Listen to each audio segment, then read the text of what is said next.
Long-lasting for daily use. Okay, for this one, ano titiba? Di naman. Good morning, good afternoon, good evening. Enough with the bad news. So ngayon, we're gonna do a quick vlog about this current laptop that I have right now. Anong meron dito sa laptop na to? Well, this is one of the cheapest i9 that we have right now here in Laptop Factory. By means of cheapest, currently, we have a promo on this one na pag binili nyo ito, meron siyang kasamang printer, may kasamang monitor, and even may kasamang mobile phone. So that's the current promo right now on this laptop. Probably soon, mawala yung mga promo na yon. However, this promo will run until April. If you're watching this video on the day it was uploaded, in case nag-pass na yung April at mawala na yung promo nito, don't worry dahil magiging competitive pa rin ang price nito. And bakit ito rin ang ating binavlog? Well, this is the first time that this brand created a laptop. What I have here right now is the Tecno Megabook K series. By the word Tecno, we all know Tecno is kilala sa mga mobile phones. Now, they are going to a laptop, but the question is, sulit ba ang Tecno na laptop? And this is an i9. Bakit hindi sila nag-start sa mga Celeron, sa i3, or sa mga mababang processor? Why did they start on the highest processor? And if we all know, pag mataas ang processor, basically, mas mahal ang presyo nito. Did Tecno made a bold move na gumawa ng laptop na i9 agad ang ginawa nila and they're just starting on the laptop industry? Samahan niyo ako, pag-usapan natin to and tingnan natin kung ano ang mga pros and cons nitong Tecno Megabook K series.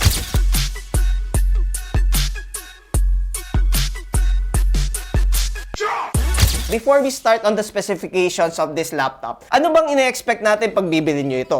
First of all, if you buy this, it comes with a box, and then of course, nandyan yung laptop, nandyan din yung kanyang charger. The charger is a 65 watts, and ang maganda dito sa kanyang charger, it is already a Type-C. So, ibig sabihin, pwede mong gamitin itong charger na ito sa iyong laptop, at pwede rin gamitin sa mobile phone. As you can see right now, no, most of the chargers right now sa laptop industry, they are verging to Type-C. Mas maganda yun. Rather than having two chargers, you have charger to your mobile phone, you have charger on your laptop. What the laptop industry is doing is yung charger mo Type-C para pwede sa laptop at pwede sa mobile phone. And not to mention, the Tecno is mas kilala to sa mga mobile phones. So, ibig sabihin, yung mobile phone mo Tecno is pwede rin dito. And guess what? You could actually sync your mobile phone here para seamlessly ang file transfer, and we'll talk about that later. Aside sa box, what do we expect on this laptop? Well, its color silver from everything. Silver dito sa kanyang body and silver din dito sa kanyang top cover. Now, let's talk about the stickers, no? We have here on the sticker, all metal design. It really looks like metal, eh, no? Silver na silver siya. And then we have here 70 watt-hours massive battery. Long-lasting for daily use. Okay, for this one, I'm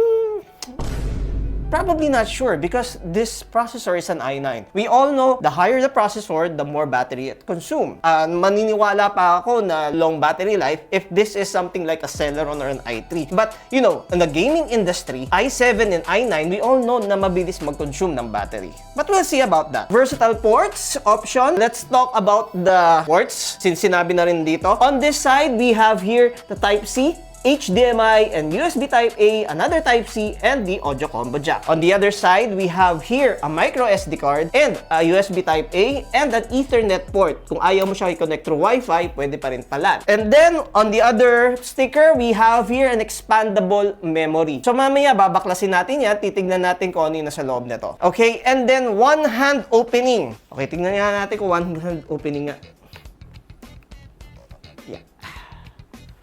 Oh ha, one-hand opening nga. Alright, and the other sticker says here, Tecno PC Manager, PC Clone, One Leap Optimization. So may kita nyo dito sa sticker, merong Tecno laptop, and then there's the Tecno mobile phone. And mamaya, we'll discuss about that. On this other side, we have the sticker of the i9, and we also have here a DTS sound. Now, let's try to check nga kung gaano ba kaganda ang sounds nito. Closet door. Raz, you're looking fabulous today. Is that a new haircut?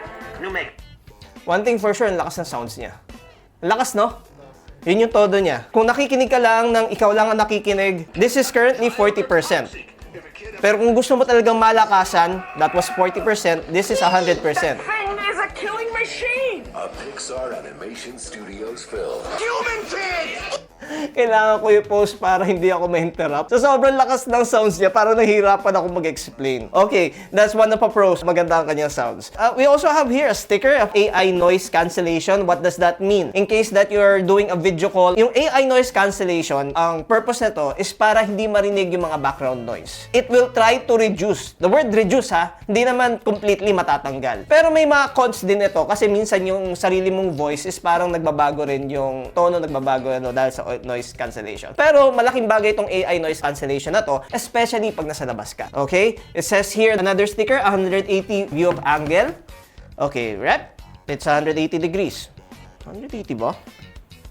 Di naman. Parang mga nasa 179 degrees. A fingerprint power button. Isa na yon sa mga magandang features ng mga laptops ngayon. This power button is pwede siyang maging fingerprint. For your security purposes, if you want to unlock this laptop through a fingerprint, pwede rin. Just like in our mobile phones, di ba? Actually, ginagamit din natin ang ating mga fingerprints sa mga ibang logins, even sa mga banks. 4-level backlit keyboard. So this is definitely not an RGB, but it comes with a light backlit keyboard. The 4-level backlit keyboard means yung brightness niya. Meron parang 10%, 25, 75, 100, or something like that. About the tracking pad, as you can see here, malaki ang kanyang tracking pad. And ang ganda ng kanyang tracking pad, meron diamond cut sa kanyang mga gilid. Okay.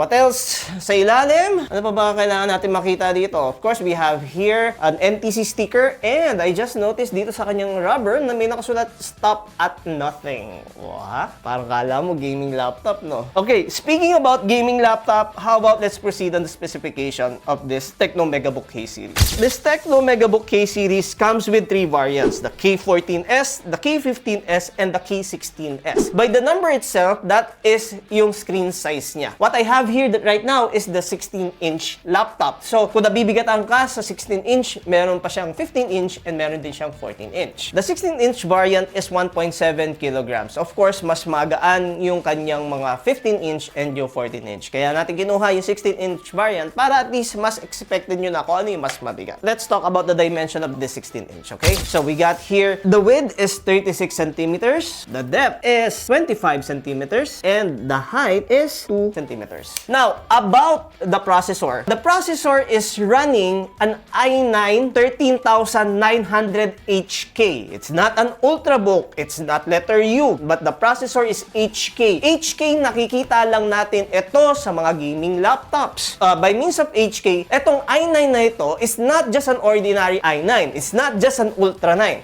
If you want a battery saver, yes, you go to an Ultra 9, yung mga bagong processor. But if you want more power, dito papasok yung HK. And by the way, this comes with 14 cores, 6 performance cores, and 8 efficient cores, with a total of 20 threads. Max boost is 5.4 GHz.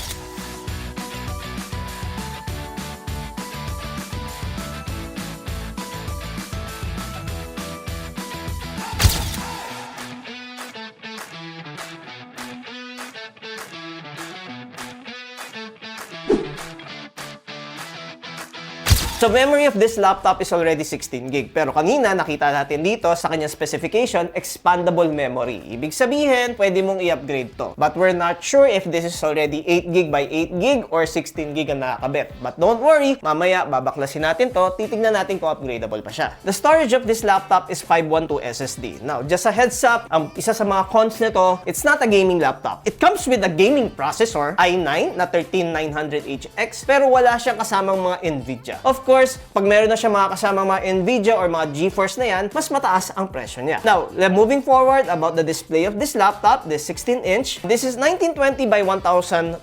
So that's WUXGA. While the refresh rate, just in case that you want to know, it's 60 Hz. So definitely, it's not a gaming laptop. It's a high processor, yes, kasi may purpose naman din kasi mga high processor. You can still do video editing, you can still do rendering, you can still do multitasking sa mataas na processor. Ang video editing or high task load ay hindi lang para sa mga may mga video card. Kailangan mo rin mataas na processor, which is bagay na bagay ang Tecno Megabook. In case that you are multitasking, you need editing pero hindi ka naman gamer, try to consider the Tecnobook. Dahil ang binabayaran mo dito, yung taas na processor niya. While the gaming laptop, ang binabayaran mo doon yung kanyang mga video card.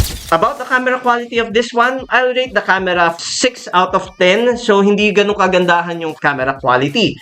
Well, what do you expect? This is just a webcam. But if you want good video quality, quality, dyan papasok yung mga talagang external na web camera. Well, kasi nasanay tayo sa camera ng mga mobile phones eh. So if we're gonna compare this laptop camera to a mobile phone camera, well, ang laki ng gap, ang laki ng difference. But it still do the job na still do with video recording. Hindi naman siya lag or medyo smooth naman kahit paano. Well, it should be because it's an i9. And what you're hearing right now is the audio quality coming from this unit. Probably isa rin sa mga cons na napansin ko is medyo ma-wobble yung screen niya. Okay, or probably because dahil yung electric fan o hangin. About the camera quality of this one, probably I'll rate the camera. Lakas din ang sounds ng audio recording nito. Maganda ang sound input. Nakita niyo naman, klaro. Of course, we already know na maganda na rin yung sound output niya. Okay, as I mentioned kanina, this is a new brand which is the Tecno. Alam na natin na may Tecno mobile phones, but the Tecno laptop is medyo bago lang sa ating pandinig. And ang maganda dito, since mas kilala si Tecno sa mga Tecno mobile phones, meron siya tinatawag na Tecno PC Manager. And on that one, meron siya tinatawag na device interconnection. Meaning, yung mga files mo sa mobile phones, pwede mo i-transfer dito sa yung PC, vice versa. Pwede rin this PC na to your Tecno mobile phone. Para sa mga Samsung o para sa mga Apple, 'di ba, may features sila na parang mabilis sa mga file transfers, yung mga ganyan. So si Tecno meron din. You can actually do phone screen mirroring din dito na rather than using your phone for texting, rather than accessing your phone, kaysa hawakan mo siya, pwede mo rin gawin dito sa iyong mobile phone. Pwede ka mag-text dito, pwede ka mag-chat dito. So parang nire-remote yung mobile phone mo. Okay? And pwede rin siyang maging PC sub-display. For example, nakukulangan ka sa screen mo. Yung pwede mo gamitin yung Tecno phone mo as a secondary monitor. Alright, so what's underneath the chassis of this Tecno Megabook is we have here the memory, and this is already a 16 gig. So I'm seeing here na dalawang memory ang nakakabit. So this is already 8 plus 8. You can actually change it by removing it. Tanggalin yung dalawang 8, pwede mong gawing dalawang 16 to make it 32. Actually, 16 gig is really enough na para for a laptop. 8 gig medyo nagkukulang na, especially for an i9. But if it is a 16 gig, hindi naman to gaming, so 16 gig is really enough. And we also have here yung kanyang M.2 slot, and dito nakakabit yung 512 SSD. As you can see, may color gray yan. This is the cooling pad para hindi uminit yung SSD. Actually, aside sa mga processors, even the SSD umiinit din. Kaya meron siyang cooling pad. And as you can see here, sa mga pinakamalaki dito is yung kanyang battery. And may kita nyo talagang custom talaga yung battery. May nakasulat na word na Tecno. High energy density battery. Well, exclusive, customized by Tecno. So I think si Tecno proud na meron siyang sariling battery na ginagawa. And you can see here the speakers, the left and the right, and narinig nyo naman, ang ganda ng sound quality ng Tecno laptops. As in, talagang ang ganda ng tunog. So I think isa sa mga pride ng Tecno is yung kanyang battery and even yung kanyang sounds. The fan, okay. One fan is actually enough for a non-gaming laptop. Pero makikita nyo, ang laki ng space dito. Pwede pa nga actually dalawang fan dito. Of course, the board is somewhere here. Wi-Fi card, somewhere dito nakatago yung Wi-Fi card niya. Technically, wala na kayong pwedeng i-upgrade dito sa laptop na ito because the SSD is already inserted by a 512. Pwede mo upgrade ng 1 tera or 2 tera if you want. And then the memory, dalawang 8 gig na nakakabit. If you want to upgrade it, medyo hassle. Tatanggalin nyo yung memory and palitan ng higher memory. Proceed with the pros and the cons of this Tecno laptop. Let's start with the cons first. Okay, this is an i9 but the generation is 13th gen. So mas maganda sana to kung Ultra 9 siya katulad ng mga ibang mga latest processor right now. Isa sa mga cons na to, well, it comes with a 1-year Microsoft Office 365. Kasi meron kasing mga Microsoft Office na lifetime which is the 2019 or 2021 and 2024 or something like that. So, ang ginagamit ditong Microsoft Office is the 365. It's just 1 year. After the 1 year, you need to renew it and you can actually renew it on the Microsoft website. Pero alam naman natin, mas maganda ang features ng Microsoft 365 na 1 year compared dun sa lifetime nila. Another cons, probably the camera. Nakita nyo naman, hindi maganda yung kanyang camera quality. And by the way, this camera comes with the camera shutter for privacy. You can actually close it. Another cons na napansin ko dito is yung kanyang, ano pa, may napansin ko cons? Hindi siya 180 talaga sir. Parang 170. Ipasok daw sa cons. Kasi nilagay sa sticker 180 eh. Parang hindi naman 180, parang 179. Kasi pag pinilit natin 182, baka masira yung hinge. Ano pa ba ang cons na napansin natin dito?